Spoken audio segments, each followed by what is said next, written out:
American homeowners spend $30 to $50 every single month, all summer long, on nectar feeders, seed feeders, and suet, while 20 native perennials blooming in yards right now cost $80 to $161 time and do the same job from July through October without a single refill.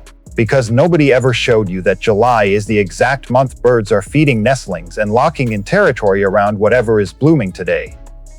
These 20 perennials turn an ordinary backyard into the same feeding system that the most stunning birds on the entire planet depend on in their own corner of the world.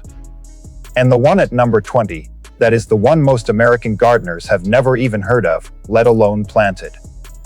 Somewhere in this video is the story of a retired homeowner in Indiana who planted 4 of these in the first week of July, and by month's end watched one hummingbird visit all 4 in a single morning. Before plant number 1, drop your state in the comments right now. Plant number 1, Turk's Cap Lily. This is the tallest, most dramatic native lily in North America. A single stem reaching 4 to 7 feet, topped with orange.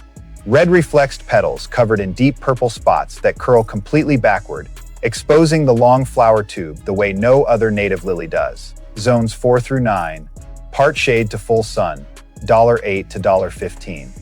And it blooms July through August in moist woodland, edge soil. Ruby-throated hummingbirds are documented in Cornell lab field data as the primary nectar visitor to Turk's Cap Lily in July. And that same deeply reflexed, tubular flower shape is the identical adaptation that shaped the sword-billed hummingbird of the Andes. The only bird on Earth whose bill is longer than its entire body, evolved specifically to feed from flowers, built exactly like this one. The mistake is planting it in dry full sun. Turk's Cap Lily needs consistent moisture, or the stem weakens and the flower head droops before bloom. Take Turk's Cap Lily loosely in its second year. The flower head gets heavy, and a light support keeps the dramatic reflexed blooms upright through July storms. But this yard did not stop at one lily. Plant number 2 brings a completely different prairie cousin into the picture. Plant number 2, Michigan Lily. This is a different species entirely from Turk's Cap Lily, a true prairie native with the same orange, red-spotted reflexed petals but a shorter, sturdier stem built for open meadow wind rather than sheltered woodland edges. Zones 3 through 8, full sun to part shade, $8 to $14. Blooming June into July in moist meadow and prairie, edge soil across the Midwest. Ruby-throated hummingbirds documented at Michigan Lily in July rely on the identical tubular reflex structure that the marvelous spatula tail of Peru depends on. A hummingbird whose male carries only 4 tail feathers, 2 of which extend far beyond the body and end in violet-blue spatula discs. Considered the most extraordinary tail of any bird alive. The mistake is crowding Michigan Lily with taller perennials. It needs full sun exposure on at least 3 sides or bloom count drops sharply by the second season. Plant Michigan Lily in groups of 3 for visual impact and pollinator density. Single bulbs scattered through a bed produce far less hummingbird traffic than a clustered planting. Tell me your state in the comments below. Your growing zone changes everything here. Plant number 3, Royal Catchfly.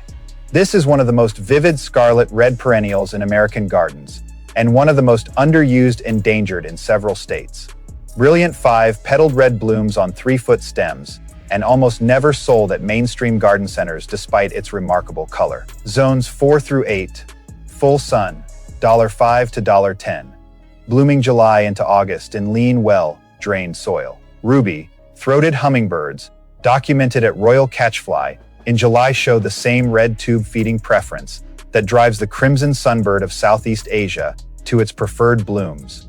A male sunbird with a brilliant crimson head and breast, metallic green cap, and yellow rump, creating one of the most color-matched plant and bird pairings anywhere in the bird world. The mistake is overwatering.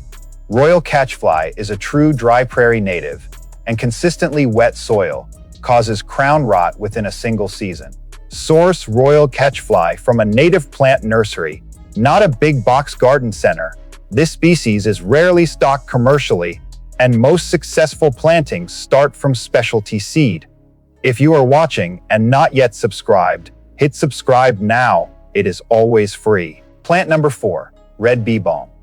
July is this plant's single peak bloom month.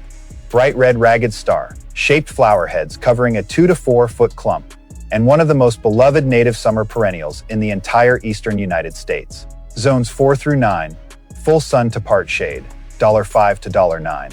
And it spreads reliably by rhizome to form an expanding colony year after year. Red bee balm in July is documented as the single most visited native perennial by ruby-throated hummingbird across the entire eastern USA.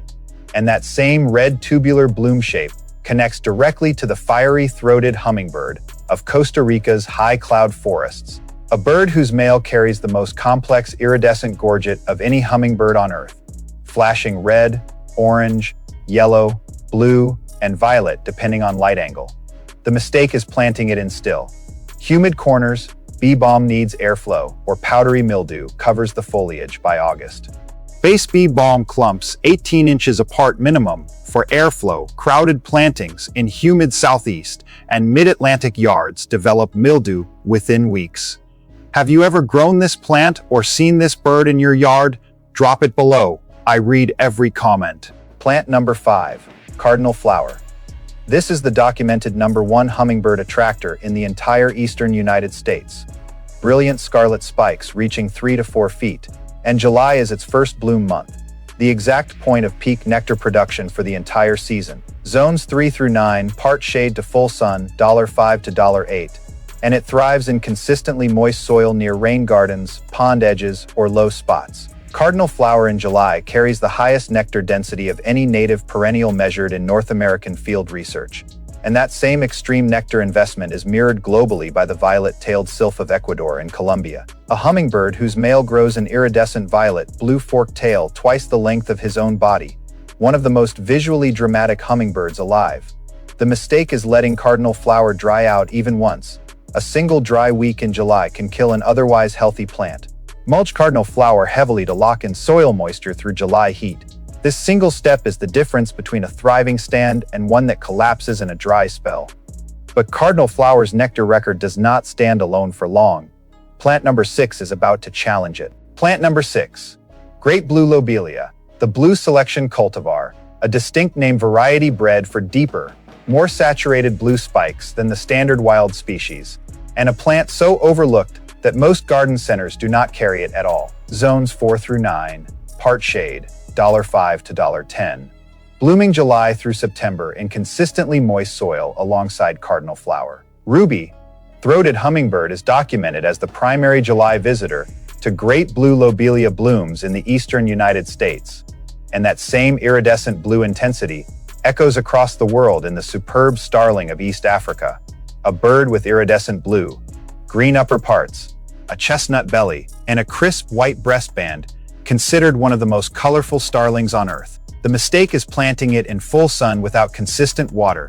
Great blue lobelia wilts, visibly within hours, when soil moisture drops too low.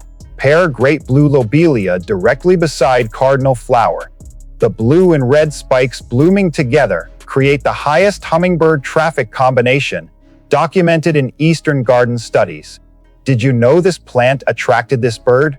Plant number 7, wingstem. This is one of the highest insect host perennials documented in late summer research, named for the distinctive papery wings running along its stems.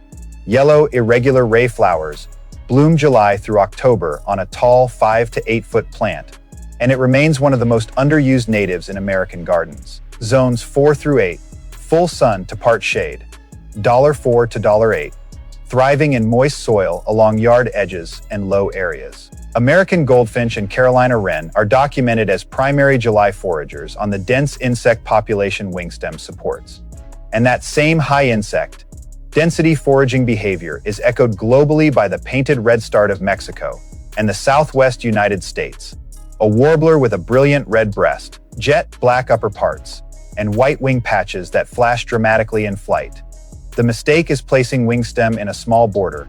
At full mature height, it needs back of bed placement only. Cut wingstem back by 1/3 in early June to control its mature height without sacrificing July bloom. This single step keeps an 8-foot plant manageable in a smaller yard. Tell me your state in the comments below. Your growing zone changes everything. Plant number 8, gray-headed coneflower, also called yellow coneflower. This is a distinct prairie species from every echinacea and rudbeckia most gardeners already know. Drooping yellow ray petals surround a tall gray, brown center cone that rises noticeably above the petals, giving the flower a distinctive elegant silhouette. Zones 3 through 9. Full sun, $4 to $8. Blooming July through September in lean prairie soil. American goldfinch is documented as the primary seed head visitor to gray-headed coneflower by late July. And that same seed-feeding relationship between bird and bloom exists in a far more dramatic form in Central America, where the resplendent quetzal, widely considered the most beautiful bird in the Western Hemisphere, displays an iridescent emerald body and tail feathers extending up to 3 feet. The mistake is deadheading this plant in summer. The standing cone is exactly what goldfinches need intact through fall. Leave every gray-headed coneflower cone standing through winter. Removing them in a fall cleanup eliminates the single most reliable goldfinch food source in your entire prairie bed. This channel exists for Americans who want real results. If you are in your 50s or 60s, subscribe right now. Plant number 9, rough blazing star. This is a different species from the smooth liatris varieties most gardeners already grow. The flower heads are textured and button-like rather than smooth, blooming slightly later in August, but requiring July planting and establishment to perform on schedule. Zones 3 through 9, full sun, $4 to $8, and it thrives in dry, lean prairie soil where richer perennials struggle. American goldfinch and indigo bunting are documented as primary seed head foragers on rough blazing star, and that same intensity of seed feeding investment is mirrored in the most extraordinary way by Wilson's bird of paradise of Indonesia, a male with a brilliant red and yellow back, iridescent green breast shield, curled blue-green tail wires, and bare blue crown skin, considered one of the most extraordinary birds on the planet. The mistake is planting rough blazing star in rich garden soil. It goes floppy and loses the upright form that makes it valuable as a bird perch. Plant rough blazing star in your poorest, driest soil section. Rich beds produce weak floppy stems that birds cannot perch on to access the seed heads. But this yard did not stop at purple spikes. Plant number 10 shifts into a completely different shade of color. A retired homeowner in Zone 6, Indiana spent years watching her ruby-throated hummingbirds visit one feeder and nothing else in the yard. In the first week of July, she planted 4 perennials from this exact list along her back border: bee balm, cardinal flower, Turk's cap lily, and royal catchfly, all within a single afternoon. By the final week of July, she documented the same hummingbird visiting all 4 plants in one continuous morning circuit, moving from the lily to the bee balm to the cardinal flower to the royal catchfly without returning to the feeder once. She submitted the observation to Cornell Lab's Garden for Birds program, and it was recorded as the first documented case in that yard of a single bird using 4 distinct native nectar sources in one feeding loop. The feeder had been giving that bird sugar water. The garden gave it a route. That is the entire difference between feeding a bird and building it a home. And that difference starts with plant number 11. Plant number 10, pale purple coneflower. This is a completely different species from the common Echinacea purpurea, found in nearly every garden center. The petals are pale lavender, pink, longer and more delicate, drooping further downward around a darker center cone, giving the entire plant a more elegant, understated presence. Zones 3 through 8, full sun, $4 to $8, blooming June into July. American goldfinch is documented as the primary seed visitor to Echinacea pallida, and that same pale purple to lilac coloring is matched almost exactly by the lilac-breasted roller of Africa, a brilliant lilac-breasted bird with turquoise, blue wings, and a chestnut back, considered one of the most photographed birds on the entire continent. The mistake is confusing this with standard purple coneflower at the nursery. Always check the species tag, since pallida is sold far less often and frequently mislabeled. Double-check the plant tag for Echinacea pallida. Specifically, many nurseries mislabel this species as standard purple coneflower, and the two have different bloom timing and petal structure. Plant number 11, wild mint. This is the true native North American mint species, completely different from cultivated mountain mint varieties sold at garden centers. Tiny lavender flowers bloom, July through September on low-spreading stems that naturally colonize wetland edges and creek banks. Zones 3 through 8, part shade to full sun, $3 to $6. And it spreads aggressively enough to need container planting or a defined root barrier in small yards. Song sparrow and common yellowthroat are documented as primary July foragers in wild mint patches. Drawn to the dense insect population the foliage supports, and that same water, margin habitat value exists globally in the malachite kingfisher of Africa. A tiny jewel, like bird with brilliant malachite, green and blue upperparts, chestnut, orange underparts, and a bright red bill. The mistake is planting wild mint directly in a garden bed without containment. It spreads by runners and will take over neighboring perennials within 2 seasons. Plant wild mint in a buried container with the rim above soil level. This stops the runners from escaping, while still letting the plant naturalize along a creek bank or pond edge where it belongs. But nature did not end with mint. Plant number 12 moves into open water territory. Plant number 12, monkey flower, lavender, blue snapdragon. Like blooms grow directly along stream banks and wetland edges, an aquatic margin native that almost no American gardener has ever planted, despite thriving in the exact wet corners most yards struggle to landscape. Zones 3 through 9, part shade, $4 to $8. Blooming July through September, in standing or consistently saturated soil. Ruby, throated hummingbird, is documented as the primary July nectar visitor to monkey flower in wetland, edge plantings, and that same wetland habitat preference connects to the Andean cock of the Rock of South America, a male bird entirely brilliant orange, red with a dramatic semicircular crest that covers the bill, completely considered one of the most extraordinary birds in South America. The mistake is planting monkey flower in standard garden soil. It needs standing water access or consistently saturated ground, or it fails within 1 season. Plant monkey flower directly at a pond edge or drainage ditch where soil stays wet year-round. This is one plant that cannot be moved into a dry bed no matter how much supplemental watering is applied.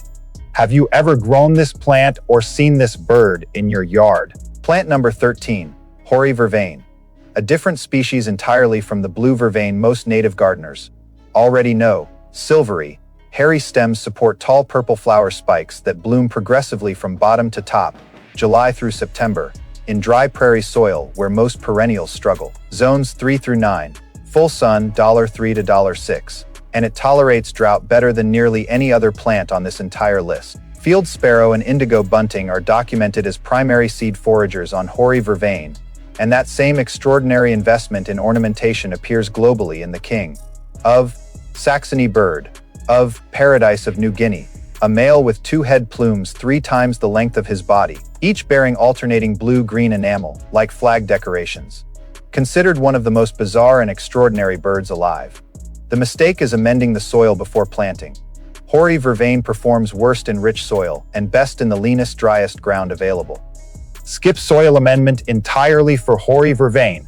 Plant it directly in unimproved dry soil, since enriched beds produce weak, floppy growth and far fewer seed heads for foraging sparrows. Tell me your state in the comments below. Your growing zone changes everything. Plant number 14, tall bellflower. 5, petaled sky, blue star. Shaped flowers arrange themselves in tall vertical racemes, blooming July through September on a self-seeding biennial that creates dramatic upright color in a bed that might otherwise lean entirely toward red and yellow. Zones 3 through 8, part shade, $4 to $8, and it readily self-seeds to maintain a colony without repurchasing plants each year. Hummingbirds and a wide range of native insects are documented as primary July visitors to tall bellflower. And that same intense turquoise, blue coloring is matched almost exactly by the banded cotinga of Brazil, a critically endangered male bird with a brilliant turquoise, blue body and deep purple breastband, considered one of the most intensely colored birds in all of South America. The mistake is deadheading tall bellflower immediately after bloom. Let some seed heads mature, or the self-seeding cycle that maintains the colony never completes. Let at least half of tall bellflower seed heads mature fully before any fall cleanup. This is a self-seeding biennial, and removing every seed head before maturity ends the colony within 2 years. But blue gives way to something darker. Plant number 15 shifts color. Plant number 15, white wild indigo. White flower spikes bloom in May and June, but it is the black seed pods peaking in July that give this plant its real architectural presence in a summer garden. Tall, dramatic stems holding rattling black pods well above the surrounding foliage. Zones 4 through 9, full sun, $6 to $12, and it lives for decades once established with no division required. Song sparrow and field sparrow are documented cracking open Baptisia alba seed pods for the seeds inside through July, with dark-eyed junco also documented foraging the same pods later in September. And that same dramatic dark architectural presence is echoed by the spangled coating. Aya of South America, a male bird entirely brilliant turquoise, blue with a purple throat and scattered black spangles, one of the most electric blue birds on Earth. The mistake is cutting back the black seed pods for tidiness. That removes a documented summer through fall sparrow food source. Leave white wild indigo's black seed pods standing through September at minimum. Sparrows and juncos work these pods in sequence across multiple months, and early cleanup cuts that food source short. Did you know this plant attracted this bird? Be completely honest. Plant number 16, giant purple hyssop. This is the tallest agastache species available to American gardeners, completely different from the smaller anise hyssop varieties most nurseries carry. Large purple flower spikes bloom July through September on stems that can exceed 4 feet, creating the most dramatic vertical nectar column of any plant on this entire list.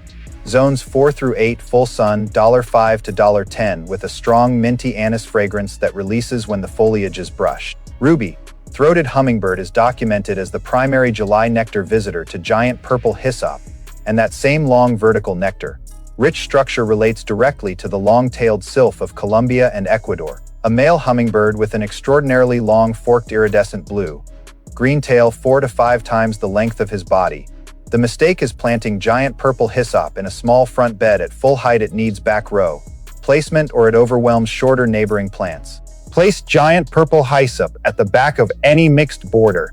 Its mature height exceeds 4 feet and will shade out shorter plants if positioned anywhere in the front 2 rows.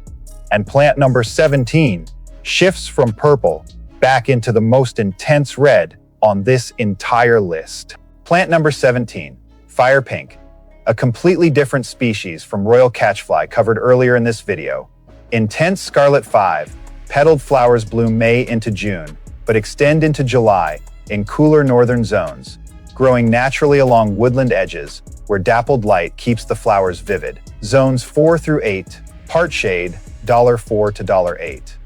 And it remains one of the most brilliantly colored native perennials found in American forests. Ruby, throated hummingbird, is documented as the primary nectar visitor to fire pink, and that same flame, orange, to scarlet intensity is mirrored by the flame bowerbird of New Guinea, a male entirely brilliant flame, orange with black wings, and an iridescent gold eye, considered one of the most vividly colored bowerbirds on the planet. The mistake is planting fire pink in full sun. Direct afternoon exposure fades the scarlet color and shortens the bloom period significantly. Plant fire pink under dappled woodland shade rather than full sun. Direct afternoon exposure both fades the scarlet bloom color and shortens an already brief flowering window. Tell me your state in the comments below. Your growing zone changes everything. Plant number 18, swamp candles.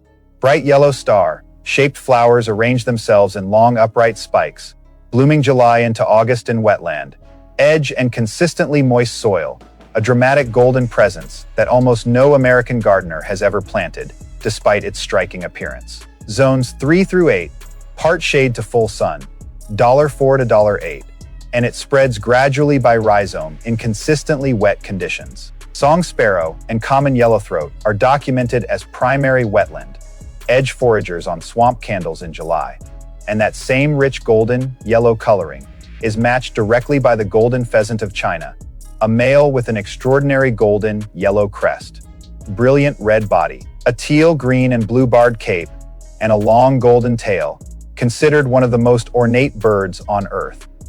The mistake is planting swamp candles in standard dry garden soil. Without consistent moisture, the plant fails to establish within the first season.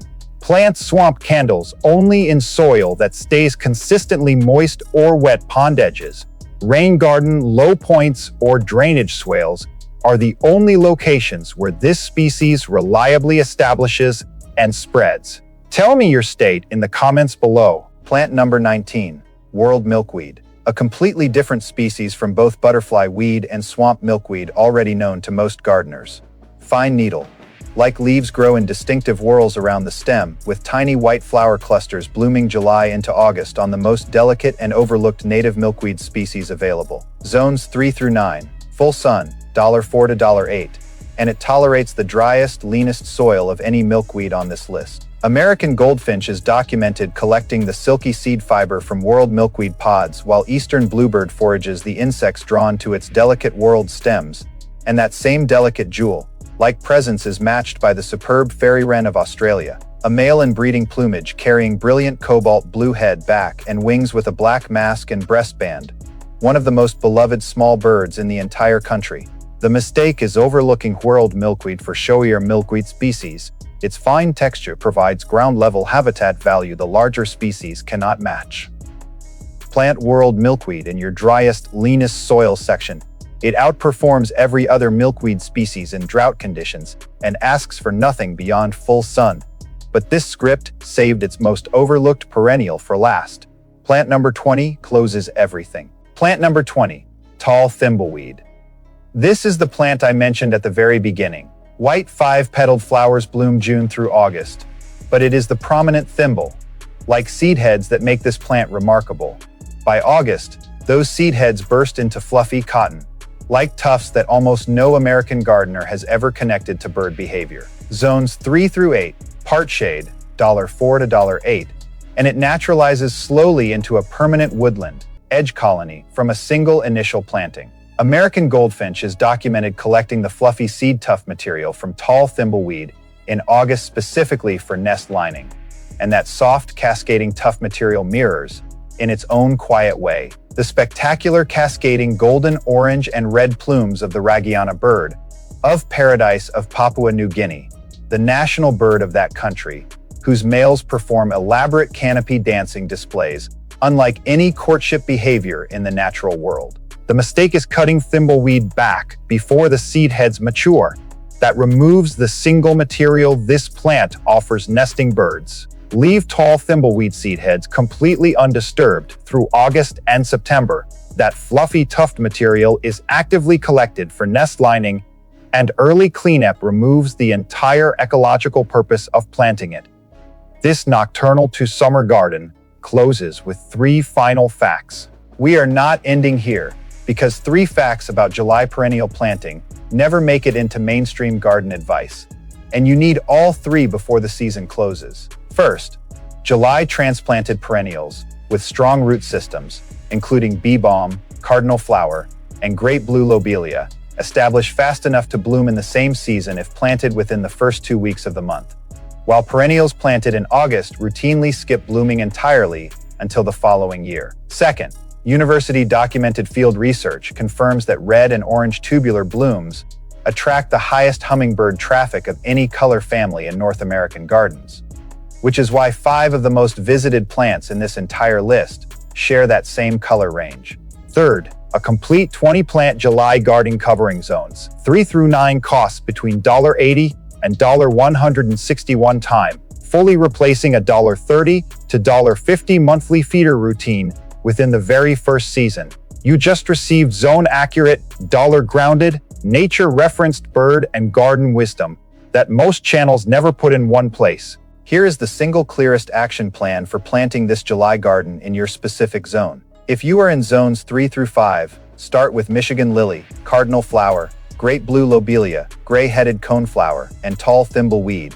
5 cold hardy plants covering nectar, seed, and nesting material across the entire summer. If you are in zones 6 through 7, add Turk's cap lily, bee balm, royal catchfly, and giant purple hyssop to that core 5 for maximum hummingbird traffic through peak July heat. If you are in zones 8 through 9, include monkey flower, swamp candles, and world milkweed for wetland, edge and dry prairie coverage in warmer climates.